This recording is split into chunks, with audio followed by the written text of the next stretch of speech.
War has come to our peaceful land. We must send our best to neutralize this threat. A veteran explorer, military might. Yes, Doctor. I would like to make a small addition to the team. All right, we're stopping by Sony's little enclosure here at E3 to find out a little bit more about Knack, and we're talking to Mark Cerny. And I think, first of all, it's kind of confusing here because you're doing a game again. That's nice. Well, I never stopped making the games, but I have been having, to be honest, progressively smaller roles on the titles over the years. But now you're back to being the director. What brought this on?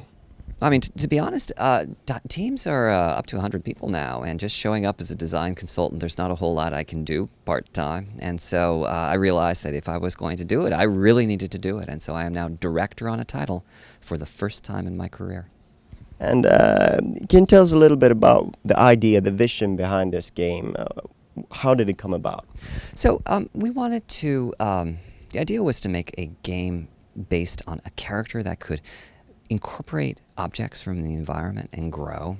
And it was really hard to figure out how to turn that into a game. The initial prototypes we did were things like you break down a wall and then you pick up bricks and put them in your body, and we ended up with a character that looked like a giant blob shuffling around. Not very good. It took a year and a half to figure out really how to make a character that could have that ability but also look very attractive in the gameplay. Obviously it was sort of the game that sort of showed us PlayStation 4. It got the very sort of a very prestigious place, if you will, at the reveal. What was that like? Was it a little bit daunting? I mean, that was my Jerry Maguire moment, right? No, it was a lot of fun being able to go on stage in New York. I mean, the reason we showed Knack first was just I was already on the stage introducing the hardware architecture, so why not just keep talking a little bit longer and show Knack? I agree, perhaps most titles on the PlayStation 4 won't be family adventures like this, but it was very nice. You know, speaking of family adventure, I think that's where we all, as gamers, started as well. So, do you feel that Knack is a game that's directed at a specific audience, or do you want it to be something that's a little bit broader? Well, we're really trying to speak to the nostalgia that gamers have for those past experiences, but updated for the new generation. I guess, my goal is I want this to be everybody's second purchase, if that makes sense. So you go to the game store as a core gamer and you get Watch Dogs or Driveclub or Killzone or the like. And then you get Knack for the rest of the family, or even you get Knack for yourself, because you put this game on hard and it really will bring back memories of those character action games and just how fun and involving they were to play back in the day. So what was the Knack designed with the sort of the PS4 architecture in mind from the beginning, and sort of has that sort of shaped any of the game? Oh, the game was absolutely designed for the PS4 from the start. So the origin was, I had to be in Tokyo anyway every month for the hardware design effort for 5 years.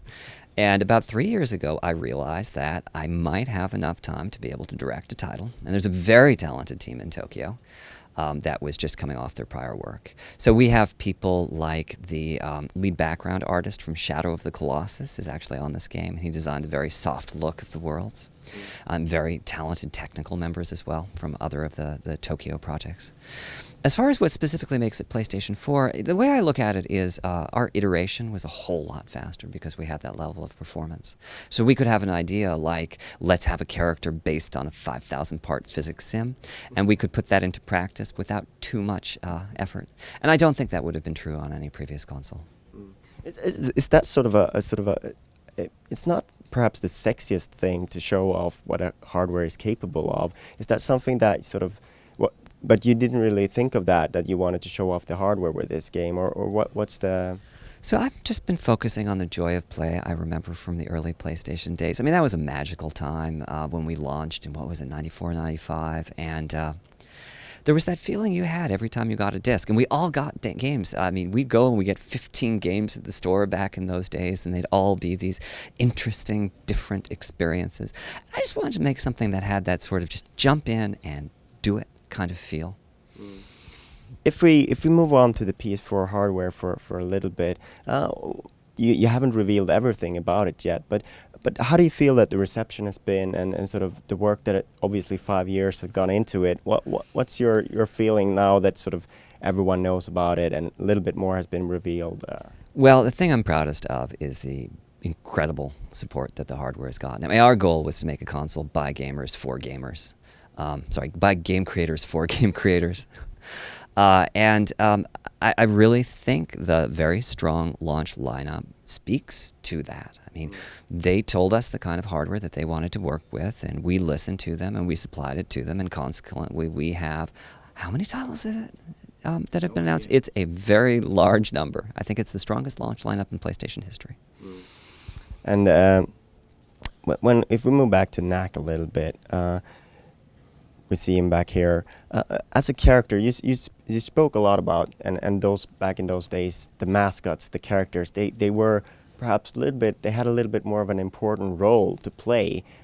Is Knack designed with that in mind, or sort of has the console mascot, is he dead and gone? I think we're well past the point when a mascot character represents a console. I mean, I think that was true for PlayStation 1 and then not really true at any point past then.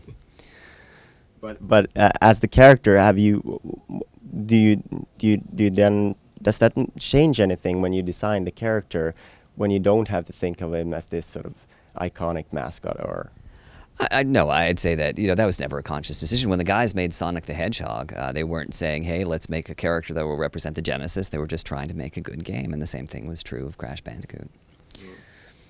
So, what can you tell us more about Knack? What kind of scope is there? What kind of adventure are we going on in this game? What's the longer pitch of it? So, the goblins are invading. They found powerful weapons, tanks and planes and the like. And the humans have launched an expedition to find out where that's all coming from and to put a stop to it. And the doctor who created Knack and Knack or a few other characters are part of this expedition. Game is 10-hour story-driven adventure. It's sort of a mashup, as I said, between a Pixar-style film and a character action game. There's a lot of variety within the game and also replay value. There's a lot of secret rooms in the game where you can pick up special objects that will help Knack in his quest. There's items that you can pick up that if you get enough of these collectibles, you can unlock special characters. So play the game again, but not with Knack, with a different character. So you can see here, this is treasure chest, and it contains, in this case, it's a part of a gadget that will help Knack in his quest. But you can also see the integration with the Friends Network is you can see for any friend that also found this secret room and opened that treasure chest, you can see the item that they found. And if you'd prefer that, you can choose it instead. And that's very important because there's about 40 of these items, and you need to get sets of them in order to unlock these abilities. So the more friends you have that play Knack, the better your chances are of... The more friends you have who are playing Knack, the faster Knack can gain those special abilities.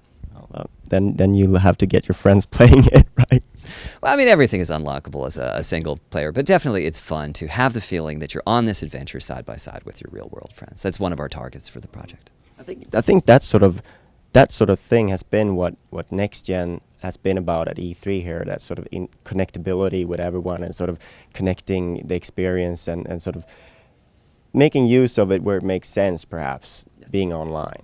Yeah, so I mean, what we saw with PlayStation 3 is we had this online presence, but mostly what we were doing was we were running up and shooting people. And that is a very important part of the gaming world, of course. People love their online multiplayer, but I think the growth is going to come in these, this social integration into genres that have not typically been multiplayer. I mean, character action games have never had that kind of heightened social integration. And I think that's a lot of what we have to look forward to on PlayStation 4. So obviously there are a few months left to go on the project.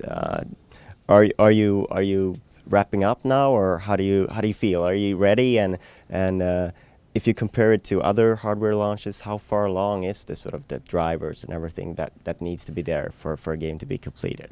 Things are looking pretty good right now. The game, we are always very busy before we launch these things. Knack is no exception. And we're putting in new features, which we'll be introducing at future shows. Exciting. Yes. Well, I would like to thank you very much for your time. Thank you.